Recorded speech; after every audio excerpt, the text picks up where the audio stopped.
বন্ধুরা, আজ আমি একটা মুচমুচে চটপটা নিমকি রেসিপি নিয়ে তোমাদের কাছে চলে এলাম।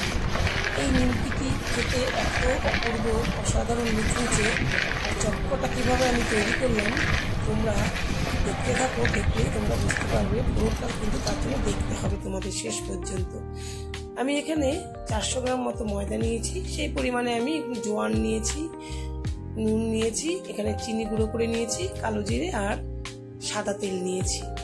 এবার আমি ময়দার মধ্যে প্রথমেই 1 চামচ নুন, সাদা নুন আমি মিশিয়ে নিলাম। তারপরে কালো জিরেটা কিছুটা 1 চামচ মতন কালো জিরে আর 1 চামচ মতন জোয়ান আমি এর মধ্যে দিলাম। দিয়ে ময়দার মধ্যে একটু নেড়ে মিশিয়ে নেব। তারপরে এখানে 2 চামচ চিনি গুঁড়ো করে রেখেছিলাম, সেটাকে এর মধ্যে মিশিয়ে দেবো। একটু তো মিষ্টি মিষ্টি হলে, একটু নুন মিষ্টি হলে ভালো লাগে খেতে নিমকি। আর এখানে 3 টেবিল চামচ মতন সাদা তেল আমি ময়ামের জন্য দিয়ে দিলাম। এবার খুব ভালোভাবে মিশিয়ে কিছুক্ষণ মেখে একদম হাতে মুঠো হয়ে আসবে সেরকম অবস্থা পর্যন্ত এটাকে মাখতে হবে। দেখতে পাচ্ছ পুরো এটা মেখে ময়ামটা খুব সুন্দর একদম মুঠো হয়ে গেছে, মুঠো হয়ে যাচ্ছে। এই অবস্থায় এখানে হালকা উষ্ণ গরম জল অল্প অল্প করে দিয়ে ডোটা তৈরি করবে। এমনি যদি গরম জল না দিয়ে তোমরা নর্মাল টেম্পারেচারে থাকা জল দাও, সেটা দিলেও অসুবিধে নেই। এবার একদম আটা মাখার মতন যতটা নরম, তার থেকে একটু শক্ত হবে। একদম আটা মাখার মতো নরম হবে না। সেই অবস্থায় মেখে আমি 10 মিনিট মতো ঢেকে রাখবো। 10 মিনিট পরে আমি ফিরে আসছি। দেখো, এবার আমি আর একটু ঠেসে নেব ময়দাটাকে, আর একটু মেখে নিয়ে ছোট ছোট করে গুলি করে নেব। মানে যেটা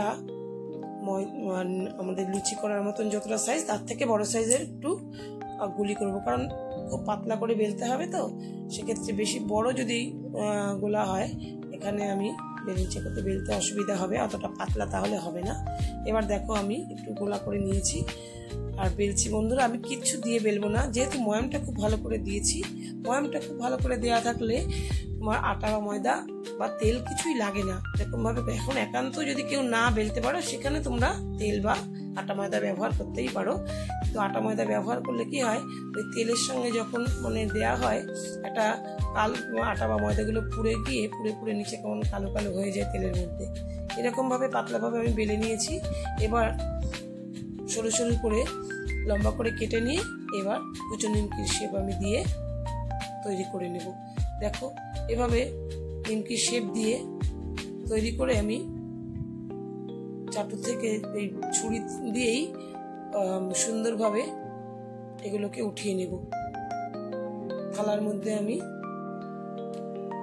একদম সুন্দরভাবে, একটু এঁকে বেঁকে গেলে কোনো ক্ষতি নেই, তেলের মধ্যে এগুলো পড়লেই পরেই সব আবার নিমকিগুলো সোজা হয়ে যাবে। নিমকি দিয়েগুলো এবার কড়াইতে অনেকটাই তেল দিয়েছি। তেলটা একটু বেশি দেওয়া থাকলে নিমকিটা ভালো হয়। একটু আমি দিয়ে একটা নিমকি ছোট টুকরো দিয়ে দেখে নিচ্ছি যে তেলটা হয়েছে কিনা।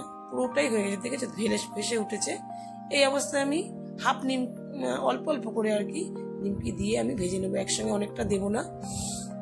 এইরকম তেলটা কিন্তু এখন আমার উনুনটা কিন্তু আঁচটা কিন্তু বাড়ানো রয়েছে। এইরকম দেখতে পাচ্ছ হয়ে পুরো ভেসে উঠবে, সাদা হয়ে ভেসে উঠেছে যখন উঠবে, এই অবস্থাতে কিন্তু তোমাদের আঁচটাকে লো করে দিতে হবে, কারণ ভেতরটা তাহলে কাঁচা থাকবে। এইবার 5 মিনিট মতন এরকম লো আছে এটাকে ভাজা হয়ে হালকা লালচে মতন হয়ে গেলে তোমরা এই অবস্থায় তুলে নেবে। এবার আমি সবকটা নিমকি এভাবে আমি অল্প অল্প করে দিয়ে ভেজে নিয়েছি। এবার কি করে আমি চটপটা করলাম সেটাই আমি তোমাদেরকে দেখাবো।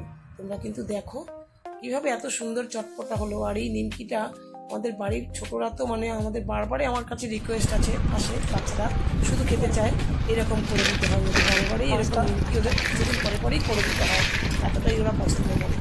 এবার আমি এর মধ্যে দেখো নিমকিতে যতটুকু নুন দিয়েছিলাম তাতে কিন্তু নিমকিতে একটু নুন লাগে। এবার আমি 1 চামচ তোমার বিট নুন দিলাম আর 1 চামচ দিলাম লাল লঙ্কার গুঁড়ো। এভাবে করে দেখে নিও নিমকিটার স্বাদ দোকানে যে নিমকি তোমরা খাবে তার থেকে অনেক গুণ খেতে বেড়ে যাবে। আর তোমাদের মনে হবে শুধু খেতেই থাকে।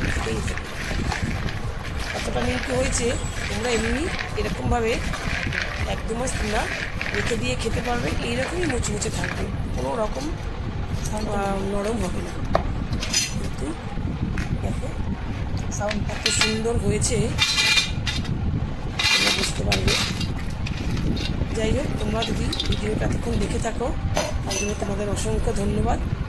তোমরা সকলে ভালো থেকো আর আমার চ্যানেলটিকে সাবস্ক্রাইব করে রেখো যদি তোমাদের সাবস্ক্রাইব করা না থাকে।